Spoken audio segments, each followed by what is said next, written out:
Hi everyone, welcome back to JPWHUTV. My name is John, your host as always. I hope you're all doing well. The subject of today's video is discussing the financial health of West Ham United. It's ironic that of all days, today when I get home, I literally have this through the post. Absolutely ridiculous. If you want to have a watch of my review of the season ticket prices, go and click on the card that's up here at the end of once you've watched this video. This is going to be a little bit of a slog. It's going to be a bit of it's going to be a few facts and figures, so I'm warning you now. I'm not saying this is an accountant or anything like that. It's literally, I'm just reporting on what I've seen and over the last few days. So basically, as this is the last international break before the end of the season, I thought we might want to just talk about all these stories that have been going around. So as always, guys, let me know your thoughts in the comments section below. Again, before anybody jumps on me, this is not a pro board video in any shape or form. Those who've been watching my channel for the last 18 months, just over 18 months now, will know what I feel about Gold and Sullivan.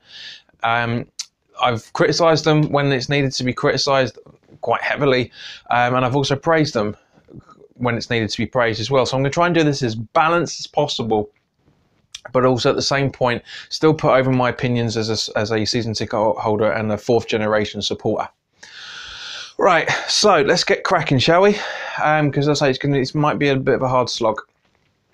First off, there's been details published this week, pretty much along the same sort of lines as what was in the accounts for the end of 2018, or more specifically the accounts up to the end of May 2018, where the club has lost money in terms of the previous seasons. The end of the 17-18 season, the match day takings were £24.5 million. Yes, I know there's other stuff to come as well, so just bear with me on this, okay? There are a myriad of sponsors, as we see on the programs every week, and when we go up there and we've got the videos, we've got that stupid bloody Spire Health picture that went up last week, which I didn't talk about in the video, and there's also adverts for Like a Mobile, etc., etc. We know, and that bloody Kissy Me as well. But these aren't big companies that are going to be paying West Ham multi-million pound deals every season, unlike Chelsea, unlike City, unlike United, unlike Liverpool, etc., etc. We're trying to get there. The club's trying to get there, but in terms of sponsorship for the 17-18 season, we had £3.4 million come in as sponsorship. That's it. That's nothing. It's literally, as Hammers Chat like to call it, a half of a Hugo. There's nothing. But also at the same point, there's money going out of the club as well. For example, 1.2 million that was given to Newham Council as the part of the local projects that the club's been doing for donkey's years. There's stuff like that. So in total, we had £175.3 million at the end of 17-18 season as classed as income. That's £8 million less than 2016-17. Okay, so there's obviously been a drop-off somewhere along the lines. I'm not going to go into the details of it because, to be honest, I don't really give a monkey's that depth. I'm sure there's accountants out there who will be more than happy to talk to you about it. But for me, as I say, I'm just giving it an honest opinion as a normal, genuine, honest supporter.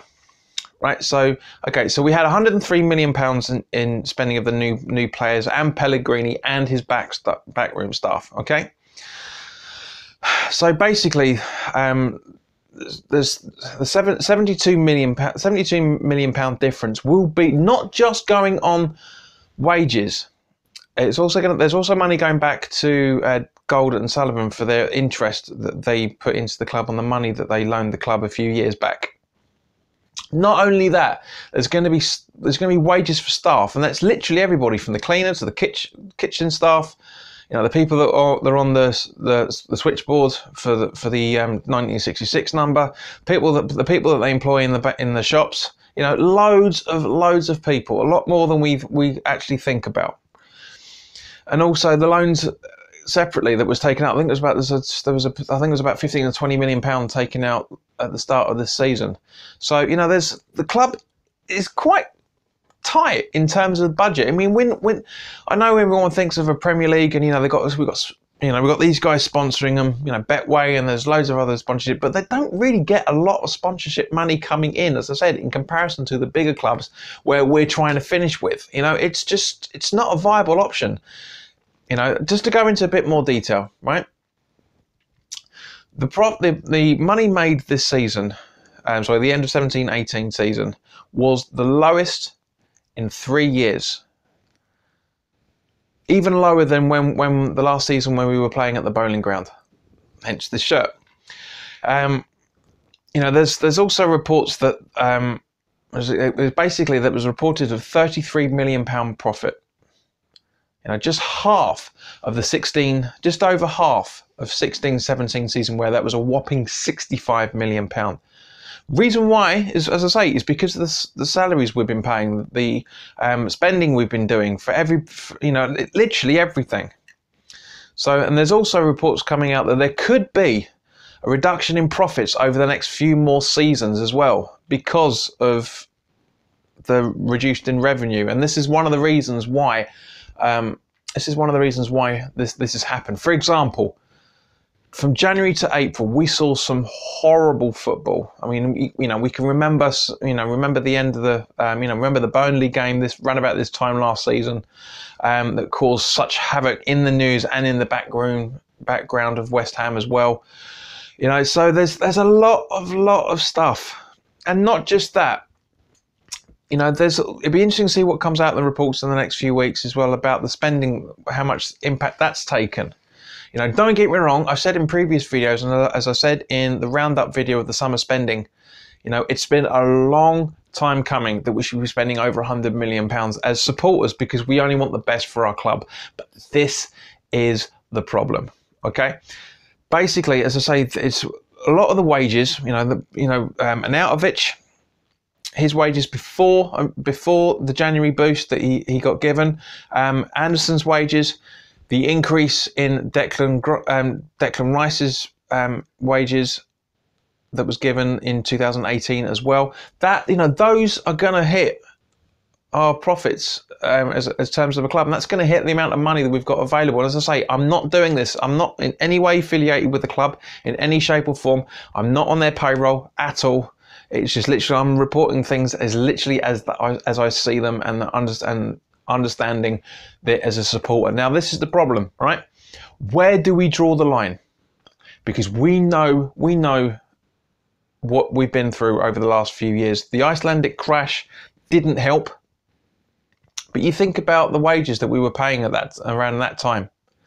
Okay, that was not that far off where we are now. You know, the club is still in debt because of that crash, and always will be in debt because of that crash, unless we have some bigger, huger external funding and investment coming in, i.e. somebody buying out Gold and Sullivan.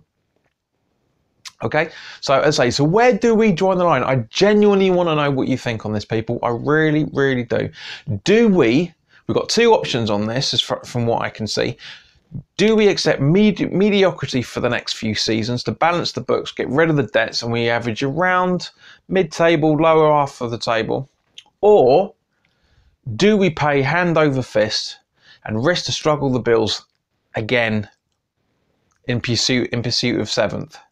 You know, we don't have, as I said, we don't have big investment like other clubs do. If we did, then we can really, really set our aims high on this. We really could. Now, given the figures that have been produced, as much as it pains me to say it, I can understand why there's a price increase for next season and the limited budget available for the summer because of the overspend as far as the profits of the club are concerned, and the overspend of wages. You know, we've got Samri Nasri. Okay, well, I'll come to him in a little bit at the moment, but he's already on 50 grand a week. And he has a 20 grand appearance bonus on top of that. So he's being paid 70 grand a week, which is not a lot for somebody of his talents, or the showing of his talents, I should say. But the problem is that once we start making a actual loss, and I mean proper loss, not a loss because we made 20 million last season and we made 26 million this season before, nothing like that. When we actually start looking at literal minus figures, we are going to have to do what Spurs are going to starting to have to do in the next few seasons, I should imagine, starting to sell off some of their best players again. Now, we know what happened when we did that last time round. Every single time that happens, we get relegated. Now, this is the problem, and this is the catch-22 of it with the multi-millionaire owners that we've got. Are they close to $1 billion between them? Probably. Are they multi-billionaires? I doubt it, but clubs are no longer having money put in by the chairmans anymore. It has to be what is deemed as you can only spend what you make. I mean, at the end of the day, guys, we do exactly the same thing. You know, we make sure that we've got rent to pay, our mortgage to pay, car tax, etc., etc. You know, we're in the same position as the club. Believe me, we are not sustainable as a club without external investment. You know, everybody says, oh, you know, well, the same thing with Man City, they rent their ground. Yes, they do. But they agreed a massive, massive deal with their sponsors to be their sponsors, and that also own the Etihad at the same point.